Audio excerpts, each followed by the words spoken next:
Picture this. You're sitting at the dinner table. Your adult child is there. Maybe your grandchildren are there too. And then, out of nowhere, your son or your daughter says something to you that stops you cold. Maybe it's a dismissive eye roll. Maybe it's a sharp, cutting remark. Maybe it's a tone so condescending, so impatient, that you feel like a child being scolded in your own home. And you just sit there. You don't know what to say, so you say nothing. You smile through the sting. You change the subject. And later that night, lying in bed, you replay that moment over and over, wondering, when did my own child stop respecting me? And what am I supposed to do about it? If that scene feels familiar, I want you to know something. What you felt in that moment was not weakness. It was the natural response of a loving parent who didn't want to blow things up. But here's what I've learned in over 4 decades as a family psychologist. Silence, while it feels like peace, is actually permission. And today that changes. In this video, I'm going to give you 7 specific questions. 7 calm, dignified, psychologically powerful questions that you can use the next time your adult child disrespects you. These aren't lines designed to start a war. They're designed to hold up a mirror, to make your child stop, look at their own behavior, and genuinely reconsider. Because here's the truth. Your child doesn't need you to scream. They need you to be unshakable. And these questions will make you exactly that. Before we dive in, if you're new here, welcome to Wise Living. This is a channel dedicated to helping people over 60 live with strength, dignity, and joy. Please hit that like button and subscribe. You'd be surprised how many people out there are going through exactly what you're going through, and they need this too. Let's begin. I want to start by addressing something that almost every parent I've counseled has said to me at some point. They say, I just don't want to make things worse. I don't want to push them away. And I understand that deeply.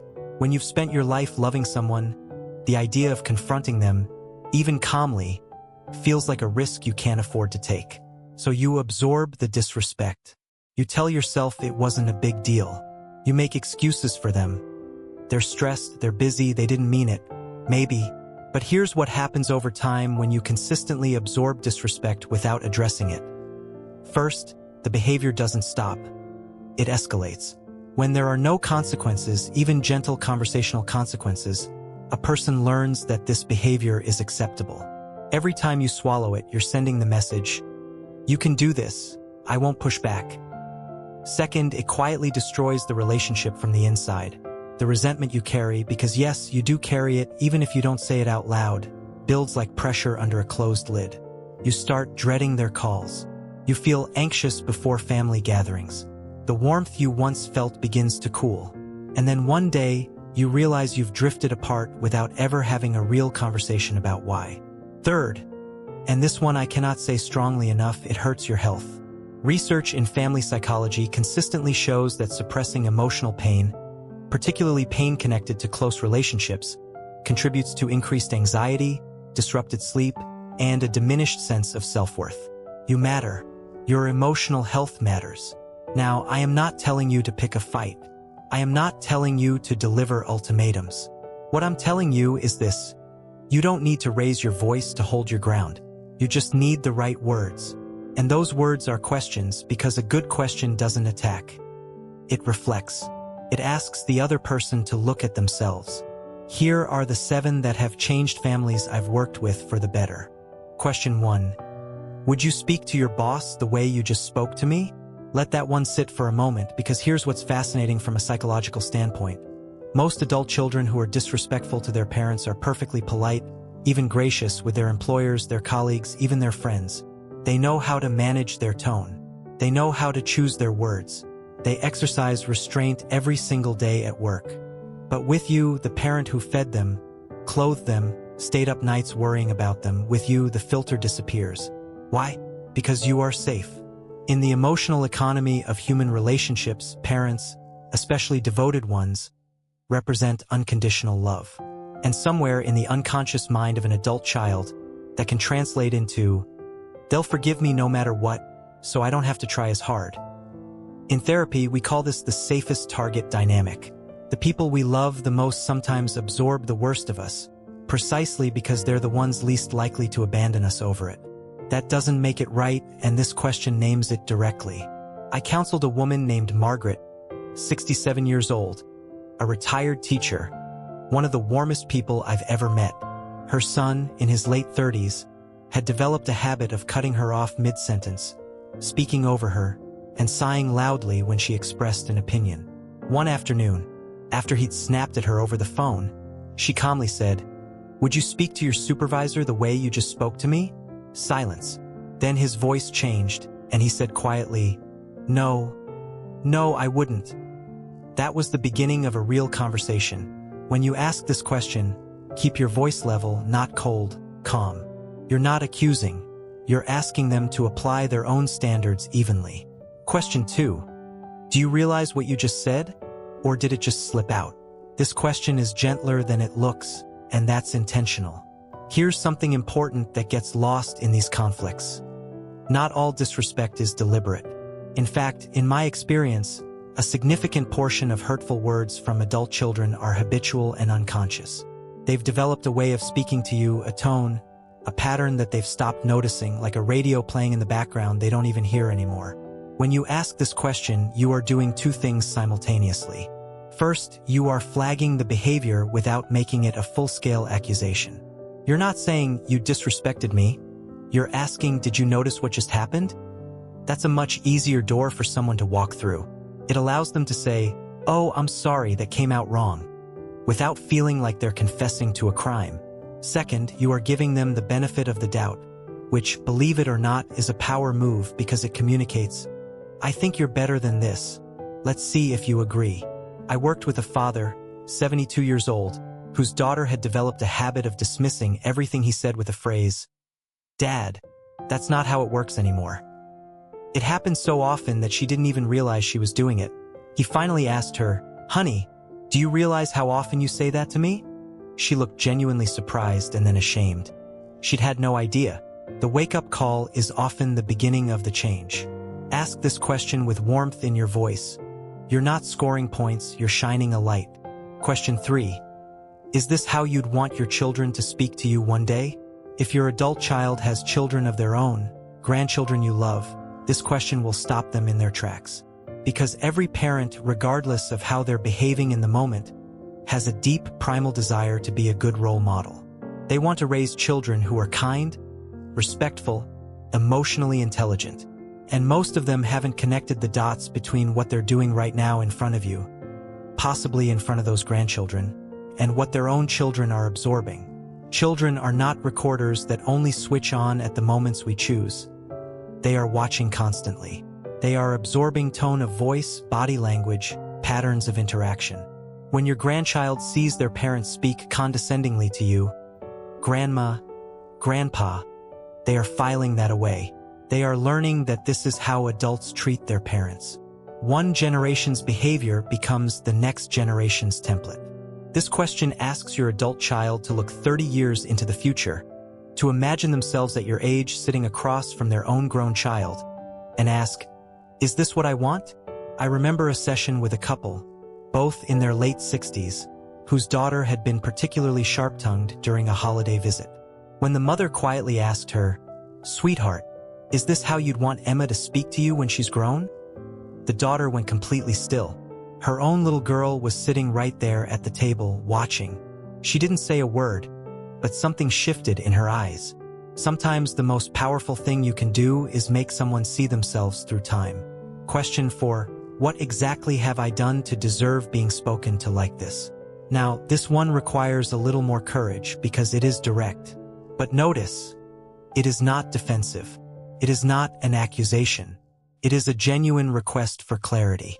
When adult children are disrespectful, it's often because there is frustration underneath. Frustration they haven't been able to articulate. Maybe they have a real grievance. Maybe they're carrying an old wound that was never addressed. Maybe they're exhausted and you happen to be in the wrong place at the wrong time. By asking, "What exactly have I done?" you are calling their bluff gently but firmly. You are saying, "If there's a reason for this, let's talk about it. But if there isn't, then I need you to look at what you're doing." What typically happens is one of two things. Either they name something real, a specific hurt, a pattern they've resented, and suddenly you have the foundation for an actual conversation. That is a good outcome, even if it's uncomfortable. Or they can't name anything. They realize in the silence that follows that they don't have a justifiable reason. And that realization is powerful. It's impossible to feel entirely righteous about your behavior when you can't defend it. One gentleman I worked with, a 70-year-old retired firefighter, tough as nails, told me that when he asked his son this question after a particularly dismissive exchange, his son opened his mouth to respond and then just stopped. After a long pause, he said, "I don't know, Dad. I'm sorry." It was the first real apology in years. Ask the question calmly. Don't fill the silence after. Let them sit with it. Question 5. Do you understand that I won't always be here? I want to be very careful about how I frame this one, because I know it can sound like emotional manipulation. It isn't. It is simply and honestly the most important truth in the room. You will not always be here. None of us will. That's not a threat. That is the most factual statement any human being can make. And here's what I have witnessed time and again over 40 years of sitting with grieving families. The most common thing adult children say at their parents' funerals, at their bedsides, in hospice, in the months after they are gone, is, "I wish I had said I was sorry." Not, "I wish we had taken more trips." Not, "I wish we had called more." The wish almost always is about something they said or the way they treated them, a particular moment, a particular tone, a particular cruelty, large or small. This question brings that future moment into the present. It doesn't ask your child to imagine grief in an abstract way.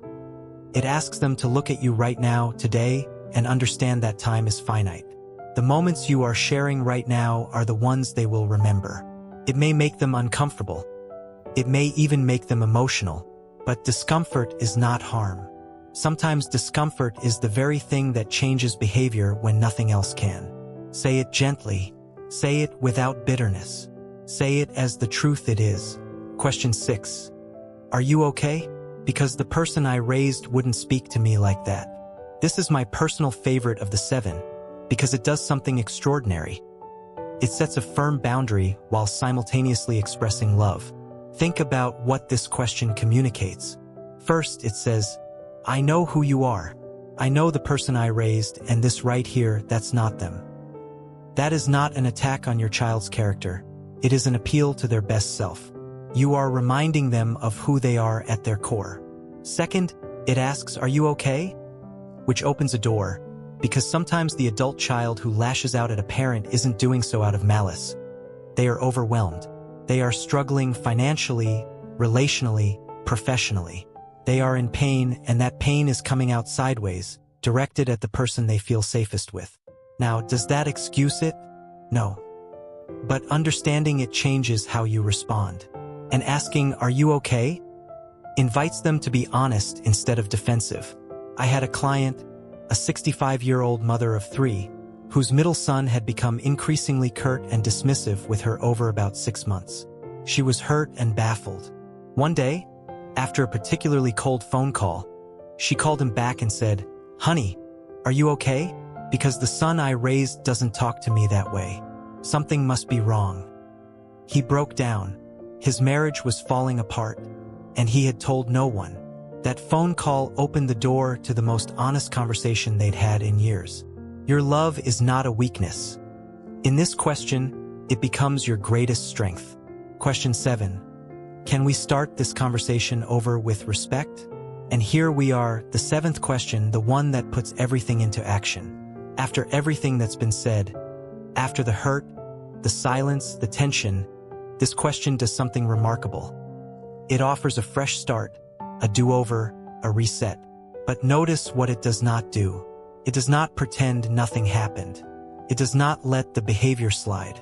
It acknowledges implicitly that something went wrong, and it makes one clear, non-negotiable request: respect. Not agreement, not obedience, not unconditional approval, just basic human respect. This question is the culmination of your emotional dignity. You are not angry. You are not issuing threats. You are simply saying, I am willing to keep talking.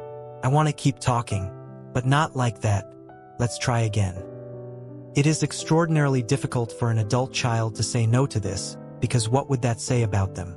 To refuse to restart a conversation with their own parent with basic decency is a choice they would have to live with. Most won't make it, and when they accept, when they take a breath and begin again in a different tone, something changes between you, not dramatically, not perfectly, but genuinely. In family therapy, we call this a repair moment.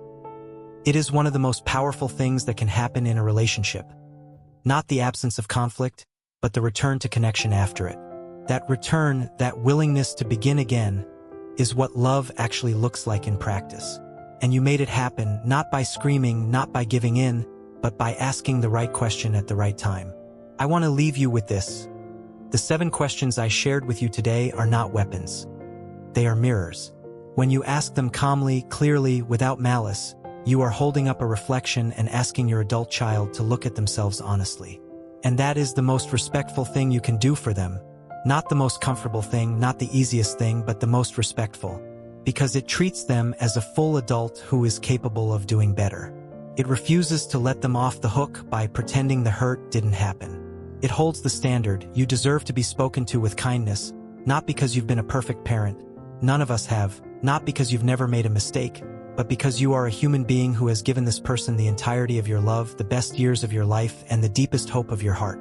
That deserves respect. So here is what I want you to do in the next few days. Write these 7 questions down. Put them somewhere you can see them. Say them out loud. Yes, practice in the mirror. Not to rehearse a fight, but to find your voice, to feel the steadiness in your own chest when the words come out calm and clear. Because when the moment comes, and if it's already happening, it will come again, you won't be caught off guard. You'll be ready. And that readiness, that quiet, unshakable confidence, is what changes the dynamic. You are not too old to set boundaries. You are not too late. And you are absolutely not alone. If this video resonated with you, if you saw yourself somewhere in what I described today, please share it. There is someone in your life, a friend, a neighbor, a fellow parent, who needs to hear these words. Pass it along. That one share might mean more than you know. And if you haven't yet, hit that subscribe button right now. Every week here on Wise Living, we talk about living fully, powerfully, and with dignity after 60. Because this chapter of your life isn't the end of your story. It's one of the best parts. I'll see you in the next video. Take care of yourself. You've earned it.